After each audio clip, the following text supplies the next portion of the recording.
이번 시간에는 인서트 트림에 있는 디바이드 페이스에 대한 명령어에 대해서 알아보도록 하겠습니다. 자, 이 기능을 사용하기 위해서는 일단 먼저 커브가 필요하기 때문에 커브 관련되어 있는 내용으로 한번 작업을 진행해 보도록 하겠습니다. 자, 선택하시고요. 그 다음 부분에 대한 커브를 이어서 커브를 만들어 준 다음에 자, 인서트에 가시게 되면은 그 기능을 사용하시는데 도대체 이 기능을 언제 사용을 하느냐? 자, 여기 보시게 되면은 프로젝션 다이렉션이라고 해서 관련되어 있는 방향에 대해서 설정을 할 수가 있고요. 자, 어플라이에서 오케이 하겠습니다. 자, 현재 나타내는 면이 등분이 되어 있는 걸 볼 수가 있어요. 해당되는 부분에 대한 바디 덩어리로 인식을 하고 있는데 다른 부분은 크게 크랙되어 있는 부분이 없지만 이 부분이 면이 등분이 되어 있는 상태를 확인을 할 수가 있는데요. 자, 이건 언제 쓰느냐? 우리가 예를 들어서 언더커튼 부분이나 이 형상에 대해서 파팅 라인을 잡아야 되는 경우들이 있어요.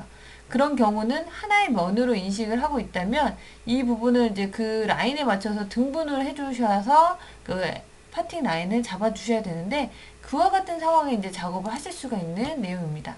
이럴 때는 보시게 되면요. 페이스 엣지를 이용해서 해당되는 면을 선택하시게 되면 면에 대한 셀렉이 굉장히 편리하게 진행이 되는 것을 동시에 확인을 해 주실 수가 있고요. 자, 이런 부분에 대한 면은 어떻게 표현되느냐. 안에 있는 부분까지 이렇게 다 나눠져 있는데 그렇지 않습니다.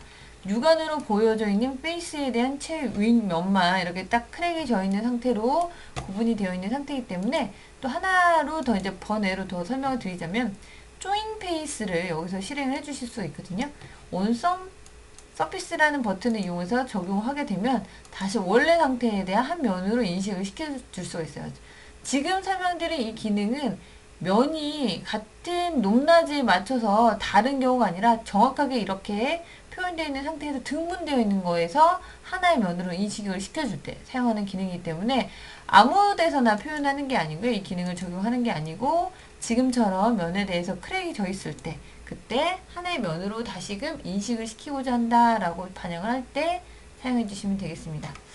다시 원래에 대한 기능 설명을 들어가면 디바이드 페이스라는 게 이제 여러분들이 일상 모델링 하실 때 이제 사용하기보다도 금형 설계할 때 파팅 라인에 대한 면에 대해서 등분을 시켜야 되는 경우가 있다라고 했을 때 가장 많이 사용이 되는 기능이니까 그 점 참고하셔서 이제 그렇게 면을 원래에 대한 면이 있다. 그 페이스에 대한 등분을 해야 된다라고 했을 때 이 기능을 꺼내서 사용을 해주시면 되겠습니다. 여기까지 디바이드 페이스 그리고 조인 페이스에 대한 설명 마치도록 할게요. 수고하셨습니다.